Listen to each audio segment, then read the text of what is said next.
Dia, boa tarde, boa noite.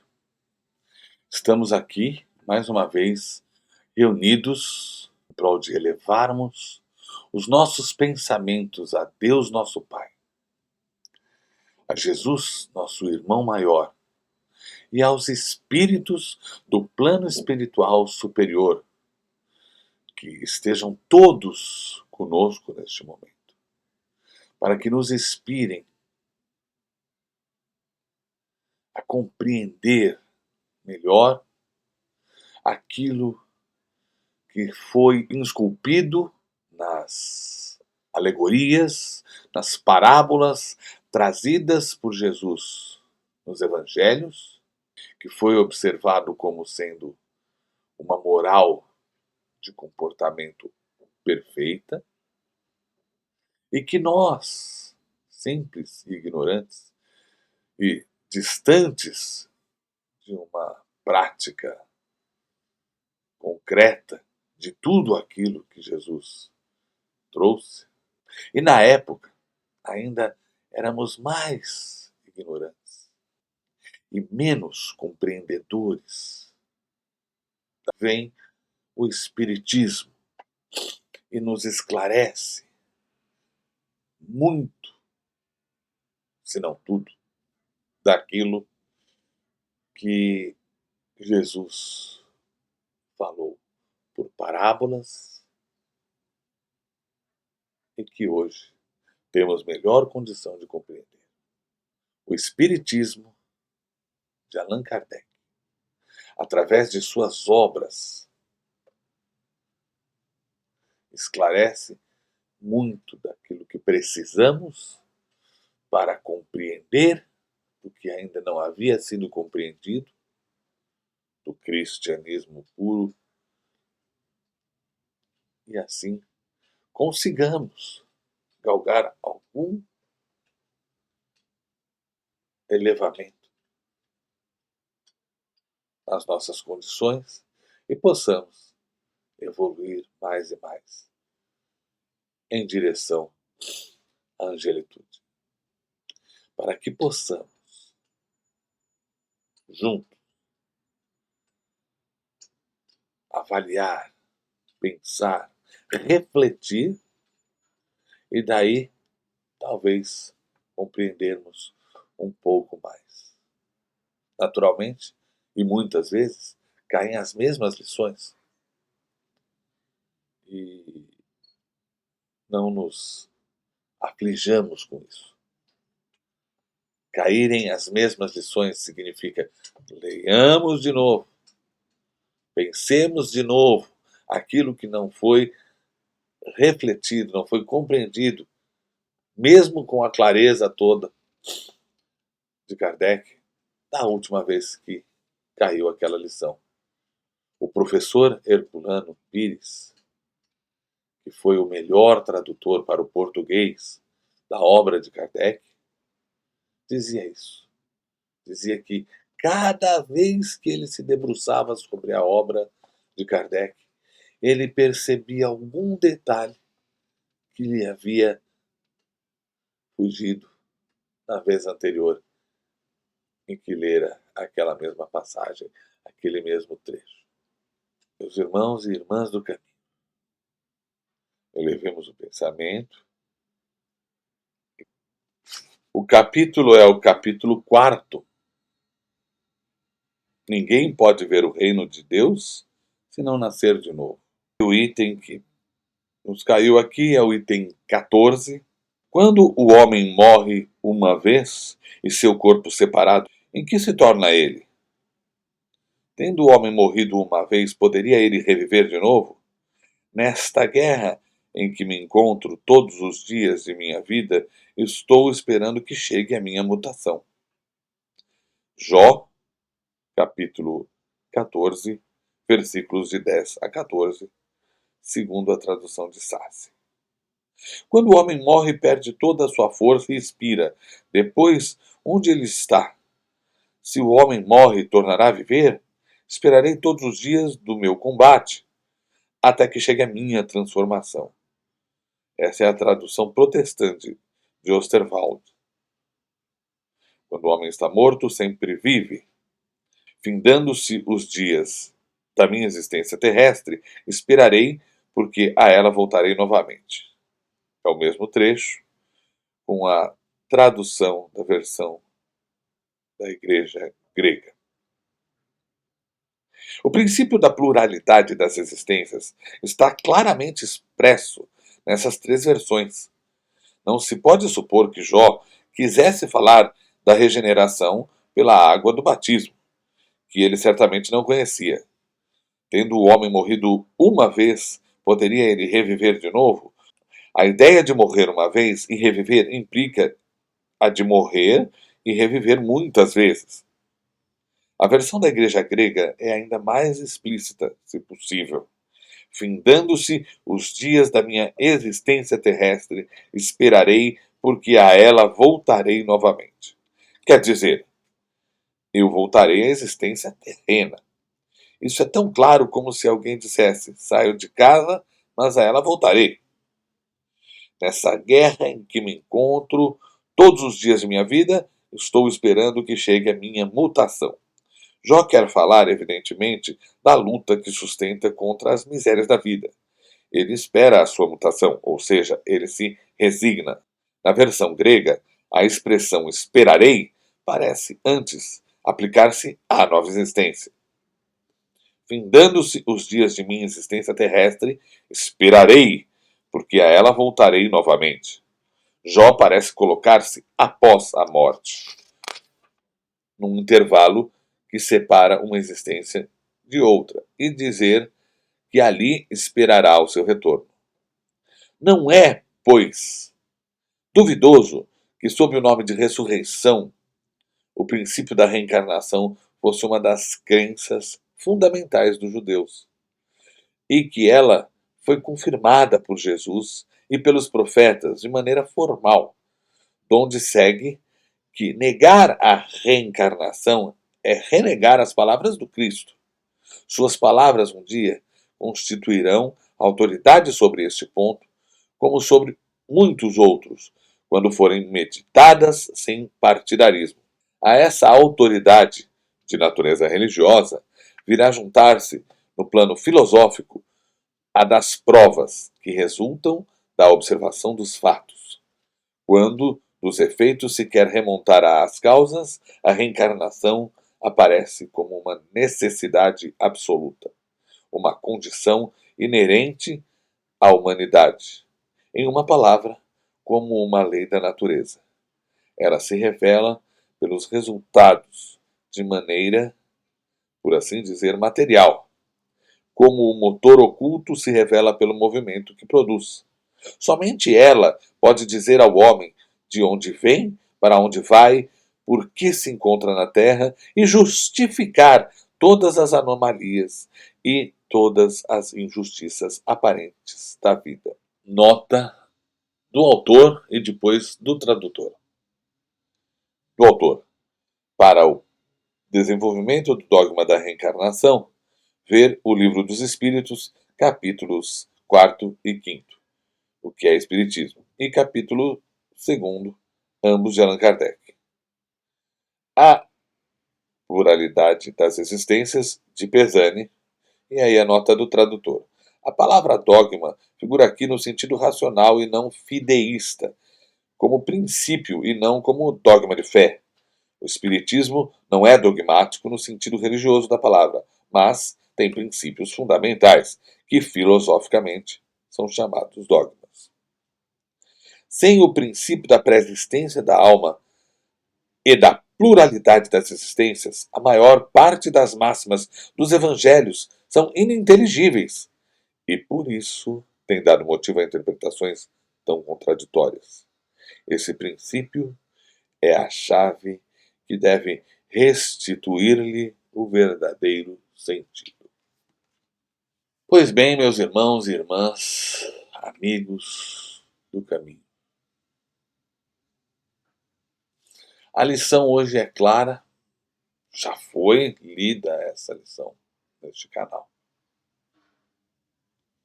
Mas o importante é que temos que refletir de novo. temos que compreender que aqui é dito que a compreensão do que significa reencarnação e que foi traduzido e depois compreendido pela Igreja Católica e pela protestante mantida, a compreensão e inteligência da palavra ressurreição ao invés de reencarnação. Mas primitivamente, lendo-se Jó, lendo-se algumas passagens do Velho Testamento, e por que não dizer do Novo Testamento, na passagem em que Jesus se refere a João Batista como sendo Elias. E aqui o que se chama a atenção é que a palavra ressurreição é que o conceito da reencarnação ele é que dá sentido para muito daquilo que não tem sentido quando lido numa leitura dissociada desse princípio da reencarnação. Há muitas passagens que até são mais claras do que apenas figuras de linguagem, mas que sem a compreensão e a aceitação da reencarnação perdem completamente o sentido. A reencarnação, além do mais, é lógica. Ela explica diversas situações do cotidiano, explica várias situações de morte de entes queridos, principalmente quando esse ente querido é um filho nosso.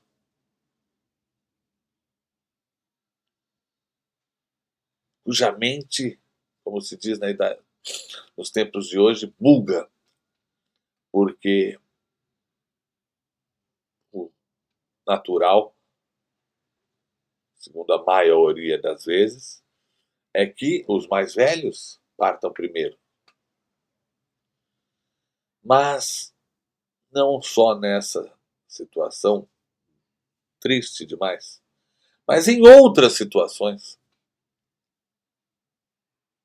Se não compreendermos que aquilo só tem sentido e aquilo só mantém a justiça imutável de Deus, se compreendido à luz das reencarnações sucessivas, lei essa a qual estamos inscritos, a justiça de Deus perde sentido. E nós chegamos àquela conclusão sem a reencarnação.